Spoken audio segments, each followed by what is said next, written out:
Do you ever find yourself thinking, where on earth is the verb? Well, in this video, I'm going to show you how to hunt through Latin passages to have the best chance of finding the verb. First of all, verbs are really important. They tell us who is doing the action, what the action is, and when the action happened. So they're always the first thing I think you should look for in a passage. There are 5 important things about a verb. Who is doing it, first, second, or third person. The number, is it singular or plural? Tense, when was it happening, present, past, future?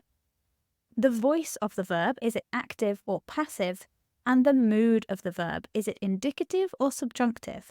And all these things will tell you a heck of a lot about what is going on in the passage. So to spot the verb, you need to know a couple of things.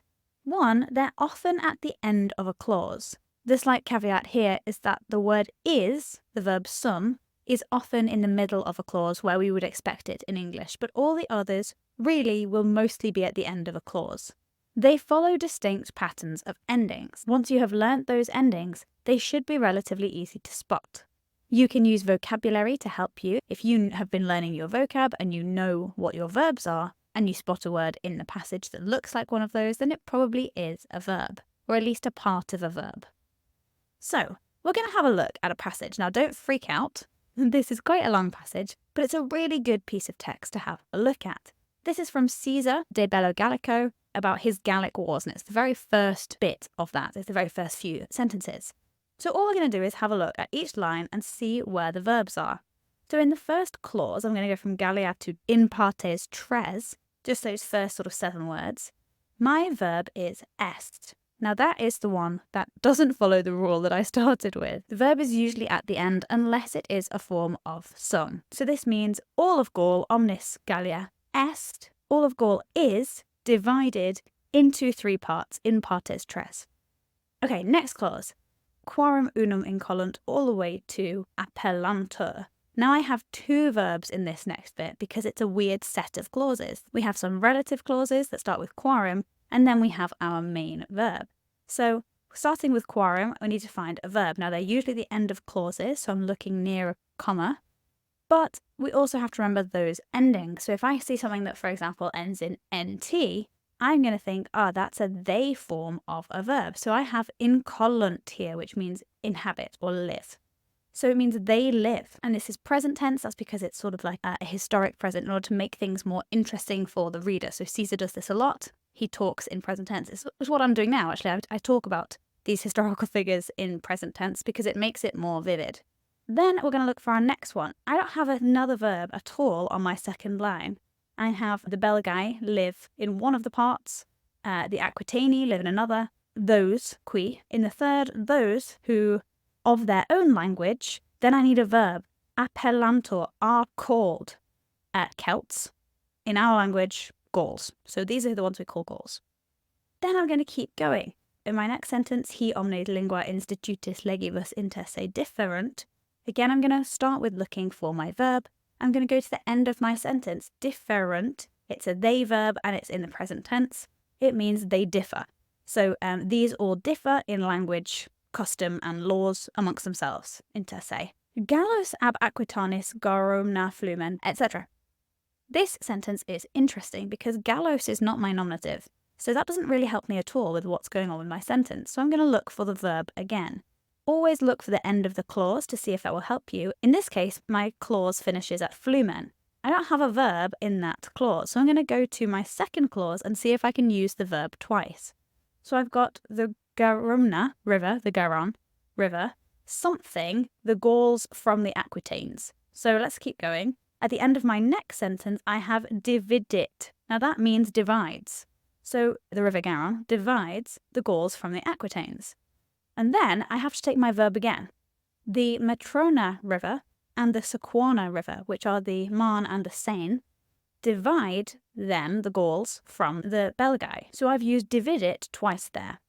Now I'm going to carry on from horum onwards. Now horum actually shouldn't have a capital letter. But anyway, omnium horum, all of these. Now that again is not nominative. So I need to keep going. I have sunt. Look, it's not at the end of my clause. It's the verb to be, so it can be in the middle. So the Belgae are sunt, the fortissimi, the most brave of all of these. Propterea, because then I'm going to keep going for a verb, and again it's at the end of my clause, absunt, be away. So longissimi absunt, they are the furthest away from accultu, from the culture and the humanitate, the humanity, the customs maybe, of the provincia, of the province. So they are the furthest away from the sort of the trappings of Roman life. So they're the most brave. I'm going to look for another verb. I have comeant here. Then I have atque. Now, atque is a connective, so that is the end of my clause, actually. Comeant is the end of my clause. So I've got, and mercatores, the merchants, come to, go to, comeant, go out to, them, minime, very little. They often go out to them very little. Atque, and then I need to find another verb. Now, interestingly, I actually have two verbs next to each other here. Important is my main verb because I have quae. So my main clause is atque ea important. But I have another clause in the middle because of my quae. That's a relative clause. So quae to pertinent is a subclause. So let's just do my main clause. They very infrequently go to them. And important, literally import. Ea, those things. Quae, which, pertinent, becomes accustomed, makes animos minds to effeminacy.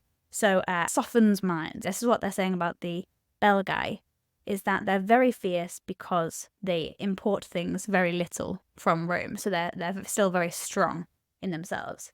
Quae, and, so we're still going on, and I have sunt again. It's the verb to be. It doesn't have to be at the end of a clause. So they are sunt, proximi, they are near to the Germans, who incollant live across the Rhine, or inhabit across the Rhine, and bellum gerunt, they wage war, quibuscum, with them, always. They continually, continenter, they continually wage war with them. So just a reminder of what we've just done. We've looked for the verb. They're often at the end of clauses, unless they're the verb to be.